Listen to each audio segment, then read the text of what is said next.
আসসালামু আলাইকুম বন্ধুরা, কেমন আছেন আপনারা? আশা করি সবাই ভালো আছেন। আলহামদুলিল্লাহ, আমিও ভালো আছি। আপনাদের দোয়ায় আল্লাহর রহমতে ভালো আছি।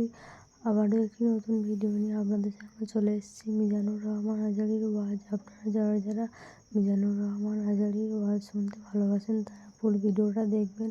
আশা করি ভালো লাগবে। যদি ভালো লাগে ভিডিওটি একটি লাইক, কমেন্ট ও শেয়ার করবেন বন্ধুরা। ফেরাউন বলল, তোর ইমান কত আমি দেখে নেব।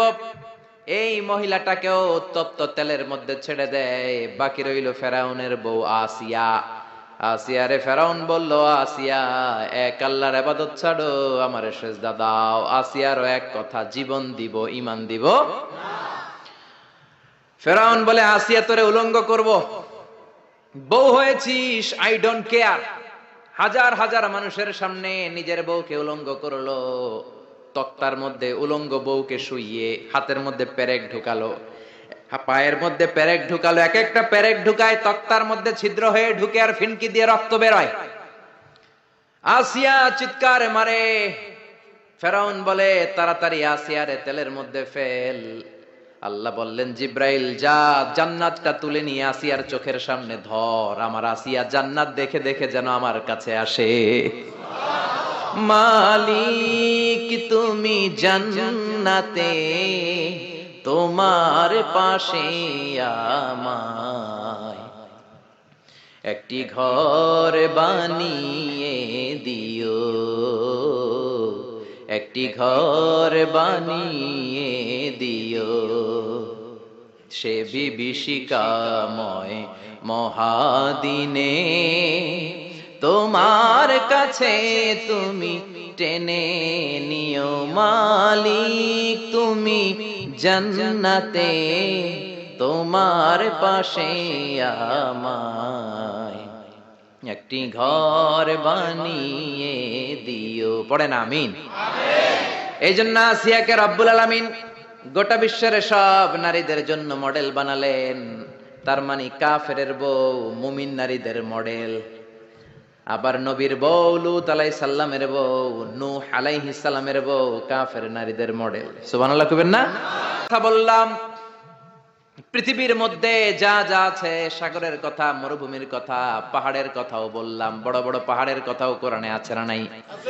আল্লাহ বললেন, ওয়াজআলনাল জিবালা আওতাদা, পাহাড়কে আমি পেরেকের মতো বানিয়েছি। পেরেক যদি কাঠের মধ্যে ঢুকে দেন, পেরেকের বেশিরভাগ চলে যায় কাঠের ভিতরে, সামান্য মাথাটা বাইরে থাকে। ঠিক তেমনি পাহাড় দুনিয়াতে উপরে দেখা যায় যতটুক, তার 3 ডবল মাটির নিচের পাহাড় থাকে। আমরা জানলে বিশ্বনবী পড়তেন, আল্লাহুম্মা রাব্বান নাস আযহিবিল বাস ইশফি আনতাশ শাফি লা শিফা ইল্লা শিফাউক শিফাউন লা ইউগাদিরু সাকামা।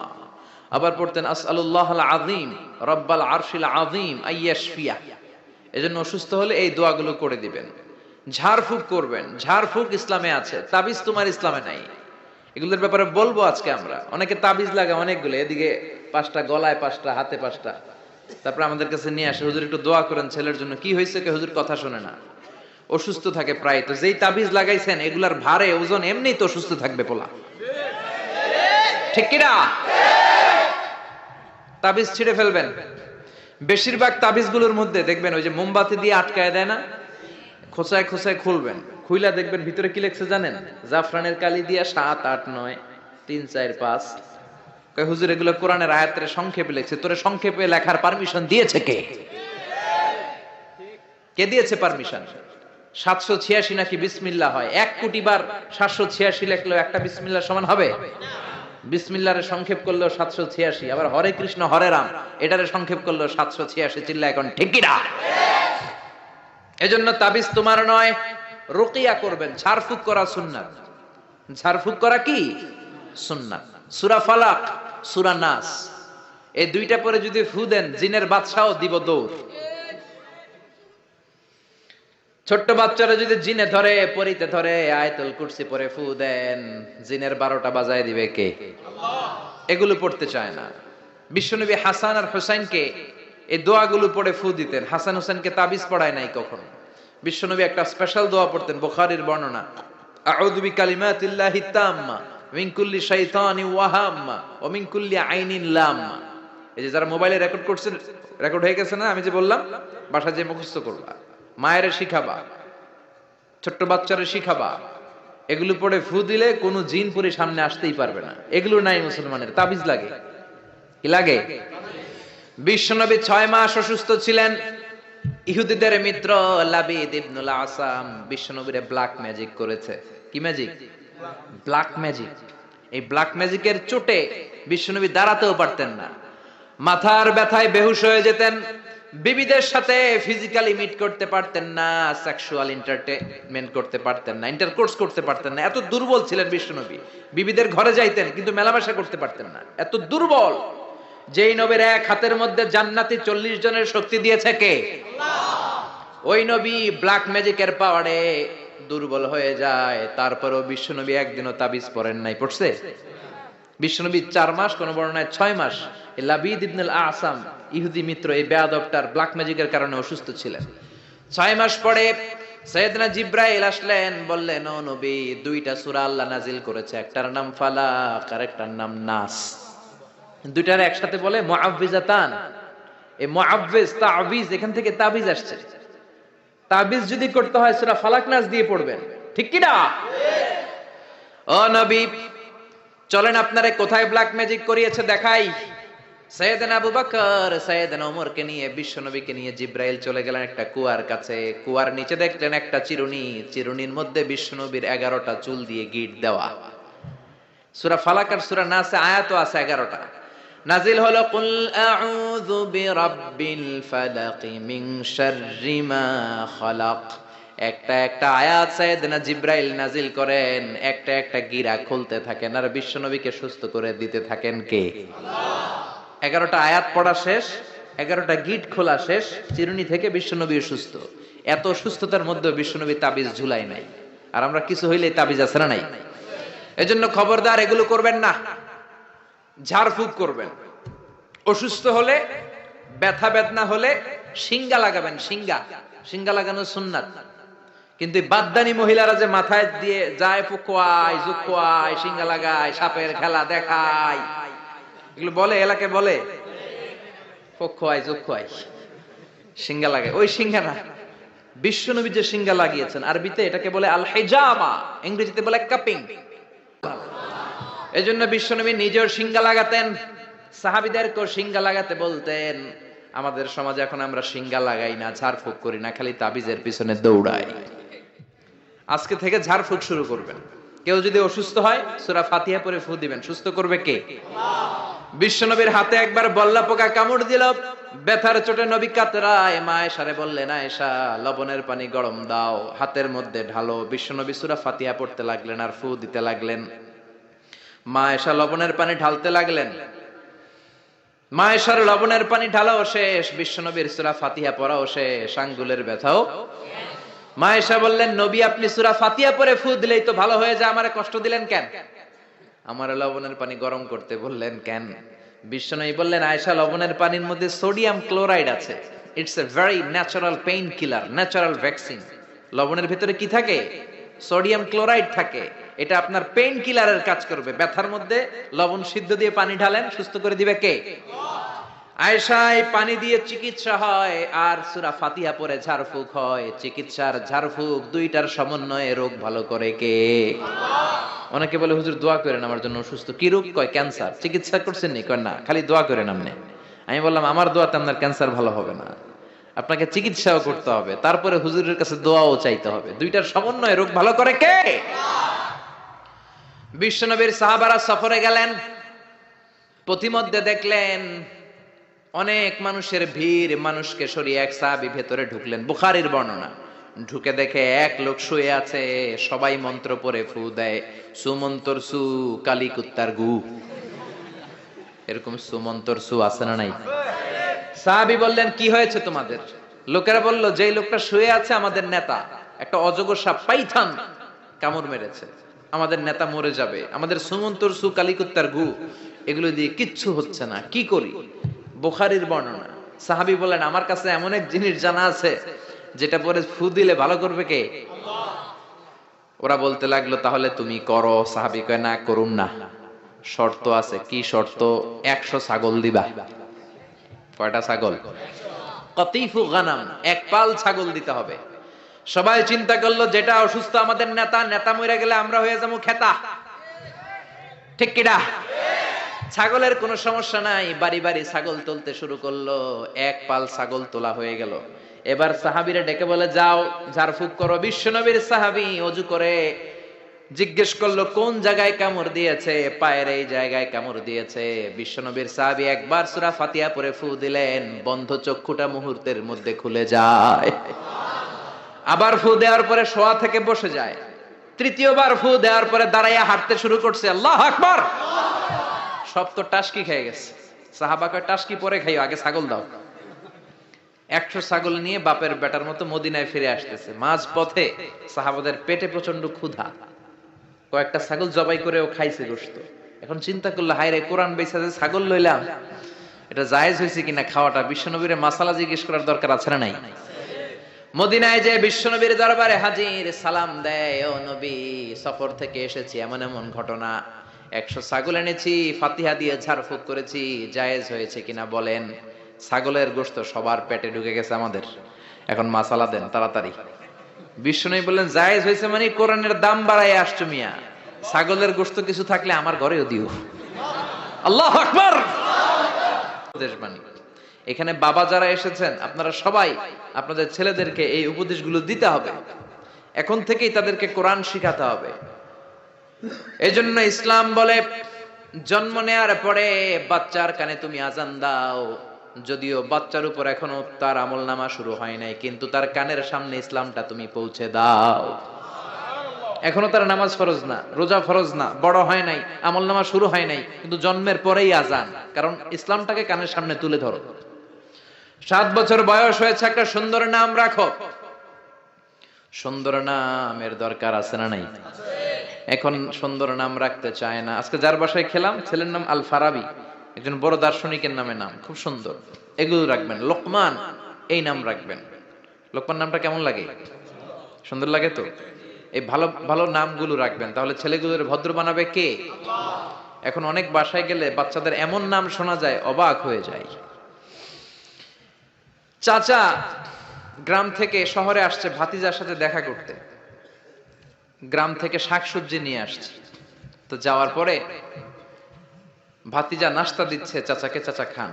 চাচা নাস্তা খায় আর বলে, অনেকদিন পরে আসছি, তোমার নাকি 1 ছেলে 1 মেয়ে, আমার সাথে তো কোনোদিন দেখা হয় নাই, ডাকো না একটু দেখা করি। ভাতিজা ওদেরকে ডাক দিছে, ব্রাশ ফায়ার। ব্রাশ ফায়ার শুন না, চাচা খানা থিয়া দিছে দৌড়। ভাতিজা বলে, চাচা দৌড়ায়েন না। চাচা আইজো দৌড়, কাইলো দৌড়, জনমের দৌড়। চাচাও দৌড়ায়, ভাতিজাও দৌড়ায়। চাচা কয়, ভাতিজা বয়স আমার 80, আমারে তুই ব্রাশ ফায়ার করিস না। ভাতিজা বলে, চাচা এই ব্রাশ ফায়ার ওই ব্রাশ ফায়ার না, ছেলের নাম ব্রাশ, মেয়ের নাম ফায়ার। যে বলছে ছেলে মেয়েরে ডাকো, তো ভাতিজা বলছে ব্রাশ ফায়ার। কপাল পোড়া। এরকম নাম আছে না নাই? আহাব্বুল আসমা ইলাল্লাহ আব্দুল্লাহ, আব্দুর রহমান। আল্লাহর কাছে সবচাইতে প্রিয়তম নাম হচ্ছে আব্দুল্লাহ আর হচ্ছে আব্দুর রহমান। সুবহানাল্লাহ পড়েন। এই নামগুলো রাখতে রাজি আছেন তো? আব্দুল্লাহ, আব্দুর রহমান রাখবেন। নবীদের নামে নাম রাখবেন, সাহাবাদের নামে নাম রাখবেন, তাহলে ছেলেগুলো ভদ্র হবে, নামাজি হবে, ঠিক কিনা? সাইয়েদনা লোকমান তার ছেলেকে উপদেশ দিলেন 10টা। জোরে বলেন, কয়টা? উপদেশগুলো আল্লাহর কাছে এত ভালো লেগেছে, আল্লাহ সরাসরি কোরআনে যেমন যেমন বাবা উপদেশ দিয়েছিল তেমন তেমন আল্লাহ তুলে ধরেছে। এজন্য সব বাবাদের উচিত ছেলেদেরকে উপদেশ দেয়া। ছেলে যত ছোটই হোক, তার কানে আপনি ইসলাম পৌঁছে দেন। জন্মের পরে কানে আজান দেন। বয়স যখন 7 দিন আকিকা দেন। আকিকা অনেকে দেরি করে দেয়, কুরবানির সাথে দেয়, হ্যাঁ আদায় হবে, কিন্তু 7 দিনে দিলে সুন্নাত সম্মত আদায় হবে, ঠিক কিনা? মান ছোট্টবেলা থেকেই ছেলের জন্য 10টা উপদেশ দিলেন। দুনিয়ার সব বাবাদের উচিত ছেলেদেরকে এই উপদেশ দেয়া। দিতে রাজি আছেন? রাজি আছেন? রাজি আছেন? বলো, তাকওয়ায় যার কলিজায় তাকওয়া বেশি, সেই আল্লাহর কাছে সেরা, ঠিক কিনা? কিয়ামতের দিন কি প্রধানমন্ত্রীর জন্য আলাদা লাইন, প্রেসিডেন্টের জন্য, এমপির জন্য? কিয়ামতের দিন লাইন 2টা। কয়টা? আসহাবুল ইয়ামিন, আসহাবুশ শিমাল। একটা হবে ডানপন্থী আর একটা বামপন্থী। ডানপন্থীদের হাতের মধ্যে থাকবে লা ইলাহার পতাকা, আলিল্লাহে তাকবীর, আল্লাহু আকবার। আর বামপন্থীদের ওইখানে কিল ঘুষি আছে না নাই? দল দুইটা। ওই দিন হবে আসল খেলা, ফাইনাল খেলা, ঠিক কি না? এজন্য ইসলাম বলে there is no difference between black and white, between upper and lower, between the richer section of the society and poorer section of the society, between the prime minister, member of the parliament and rickshaw puller, factory labor. Everyone is totally equal, 100% equal, completely equal in the eyes of Islam. চিল্লা এখন ঠিক কি না? সাদা কালায় পার্থক্য নাই, প্রধানমন্ত্রী কুলিওয়ালা ঠেলাওয়ালা রিকশাওয়ালায় পার্থক্য নাই। পার্থক্য হলো যার কলিজায় তাকওয়া বেশি সেই আল্লাহর কাছে সেরা। সারাদিন ছাগল চড়াতো, রাতের বেলায় যখন ঘরে ফিরতো এলাকার মানুষগুলো এরকম বসতো ওনার কথা শোনার জন্য। মাগরিবের পরে হাজার হাজার লোক চলে আসতো এই রাখালের কথা শুনতে, কারণ আল্লাহ তাকে হিকমত দিয়েছে, প্রজ্ঞা দিয়েছে, বিবেক দিয়েছে, কমন সেন্স দিয়েছে। সাইয়েদনা লোকমানের কথা শোনার জন্য হাজার হাজার লোক হয়। লোকমানের মনিব ভাবে ঘটনা কি, আমি হলাম ওর মনিব, আমার কাছে কেউ আসে না। আর এই লোকটা আমার কর্মচারী, কুচকুচে কালো দেখতে, তার কথা শোনার জন্য লোকেরা আসে কেন? লোকদের জিজ্ঞেস করলো তোমরা আসছো কেন? আপনার রাখাল ছেলের মাথার মধ্যে এত হিকমত, এত বুদ্ধি, তার কথাগুলো শোনার জন্য আমরা এসেছি। আমার এই রাখালের এত হিকমত, এত বুদ্ধি, দেখি তো কি হিকমত আছে। ডেকে আনলো একবার লোকমানকে, লোকমান তাআলা হুনা, এদিকে আসো। মনিব লোকমান ডেকে বলে, ও লোকমান, ইযবাহ শাতান, একটা ছাগল জবাই করো, ওয়া আখরিজ মিনহা আতিয়াবা মুদগাতাইন, এবার ছাগলের সবচাইতে দুইটা দামি অঙ্গ ছুরি দিয়ে কেটে আনো। সাইয়েদনা লোকমান মনিবের কথা অনুযায়ী ছাগল জবাই করলেন, জবাই করে জিহ্বাটা আর কলবটা কেটে আনলেন। বললেন মনিব এই দুইটা অঙ্গ সবচেয়ে দামি। এবার মনিব বলল, ইযহাব ওয়াজবাহ শাতান উখরা, আরেকটা ছাগল জবাই করো, ওয়া আখরিজ মিনহা আখবাস মুদগাতাইন, এবার সবচেয়ে নিকৃষ্ট দুইটা অঙ্গ কেটে আনো। এবার সাইয়েদনা লোকমান আবার ছাগল জবাই করলেন, আবারও জিহ্বা আর কলব কেটে নিয়ে আসলেন। মনিব বলে, মা হাদা ইয়া লোকমান, ও লোকমান, সবচাইতে উৎকৃষ্ট দুইটা অঙ্গ কেটে আনার জন্য বললাম, জিহ্বা আর কলব আনলা, সবচেয়ে নিকৃষ্ট দুইটা অঙ্গ কেটে আনতে বললাম, তখনও জিহ্বা আর কলব আনলা, ঘটনাটা কি? সাইয়েদনা লোকমান বললেন, জিহ্বা যদি ভালো হয় এর চেয়ে ভালো অঙ্গ আর হয় না, জিহ্বাটা যদি খারাপ হয় এর চেয়ে খারাপ অঙ্গ আর হয় না, ঠিক কি না? এই জিহ্বা দিয়ে যদি কোরআনের তেলাওয়াত করেন, এই জিহ্বা দিয়ে যদি আপনি আল্লাহর জিকির করেন, এই জিহ্বা দিয়ে যদি কোরআনের দাওয়াত দেন, এই জিহ্বা দিয়ে যদি ভালো ভালো কথা বলেন, এই জিহ্বাটাই হলো সেরা অঙ্গ। আর এই জিহ্বা দিয়ে যদি মিথ্যা কথা বলেন, ওয়াদার খেলাফ করেন, মানুষকে গালি দেন, চগলখুরি করেন, গীবত করেন, জিহ্বার চেয়ে খারাপ কোন অঙ্গ হতে পারে? এজন্য আল্লাহ বললেন, আলাম নাজআল লাহু আইনাইনি ওয়া লিসানাও ওয়া শাফাতাইনি ওয়া হাদাইনাহুন নাজদাইন। ও গোলাম, তোরে চোখ দিলাম, ঠোঁট দিলাম, তোরে আমি জিহ্বা দিলাম। জিহ্বা দিলেন কে? আল্লাহ। জিহ্বা না থাকলে খাবারের স্বাদ নিতে পারতেন? জোরে বলেন। আল্লাহর দেহের অঙ্গগুলার সেটিং এত সুন্দর। এই দেখেন, খাবো এইখানে মুখ, চাবানোর জন্য ভিতরে দাঁত, ঘ্রাণ নেওয়ার জন্য তার 2 ইঞ্চি উপরে নাক, দেখার জন্য চোখ। আচ্ছা, আমাদের চোখ দুইটা যদি পিছনে থাকতো, এদিকে একটা দিকে একটা, তাহলে খাওয়ার সময় এটা ভালো কি খারাপ দেখার জন্য এইভাবে নেওয়া লাগতো, তাই না? আচ্ছা, নাক যদি এইখানে না থাকে, নাক থাকতো এইখানে পিঠে, পিঠে যদি নাকটা থাকতো, তাহলে খাওয়ার আগে এটা কি ভালো খাবার না বাসি খাবার, আগে নাকের এইখানে দেখানো লাগতো, একটু সুইকা দেখি ভালো কিনা, ঠিক কিনা? চোখ যেখানে আল্লাহ রাখলেন, এখান থেকে যদি মাত্র 2 ইঞ্চি উপরে, এইখানে হয়তো বাম চোখটা, এদিকে ডান চোখটা কি হইতো? ফুটবল খেলতে যায়, ফুটবলে হেড দিতে গেলে চোখ দুইটা ডিমের মতো পোষ হয়ে যেত, ঠিক কিনা? কান দুইটা চমৎকার জায়গায় দিলেন। এই কানটা যদি আল্লাহ এই বগলের নিচে দিত, আর এই ডান কানটা যদি এই বগলের নিচে দিত, আজকে আমার ওয়াজ শোনা লাগতো এইভাবে, ঠিক কিনা? কারণ এইভাবে যদি কান চাপা পড়ে থাকে, কথা শোনা যাবে? সুবহানাল্লাহ কইতে পারলেন না? এজন্য আল্লাহ বললেন, আলাম নাজআল লাহু আইনাইনি ওয়া লিসানাও ওয়া শাফাতাইনি ওয়া হাদাইনাহুন নাজদাইন। তোরে জিহ্বা দিলাম, জিহ্বা দিয়ে স্বাদ নেয়ার সুযোগ দিলাম। আমাদের এই যে জিহ্বা, নরম নরম টিস্যু দিয়ে আল্লাহ জিহ্বাটারে বানিয়েছেন। এই জিহ্বার পার স্কয়ার সেন্টিমিটারে টেস্ট বার্ড আছে 84টা। সেই হিসাবে আমাদের পুরো জিহ্বা দিয়ে আমরা কয়েক হাজার ধরনের খাদ্যের স্বাদ আস্বাদন করতে পারি। কোন সুবহানাল্লাহ। এত নরম অঙ্গ দেহের আর দ্বিতীয়টা নাই। একটা চুল যদি জিহ্বার মধ্যে পড়ে যায় সেটাও টের পাওয়া যায়, জোরে কোন ঠিক কিনা। এজন্য রব্বুল আলামিন সাইয়েদনা মুসারে ডেকে বললেন, ও মুসা, তোর মেজাজ দিয়েছি গরম, কিন্তু জিহ্বা দিয়েছি নরম। ফেরাউনের কাছে যখন দাওয়াত নিয়ে যাবা, গরম মেজাজটা নিয়ে যেও না, নরম জিহ্বাটা দিয়ে নরম নরম ভাষায় দাওয়াত দিবা। ফাকুলা লাহু কাওলান লাইনান লাআল্লাহু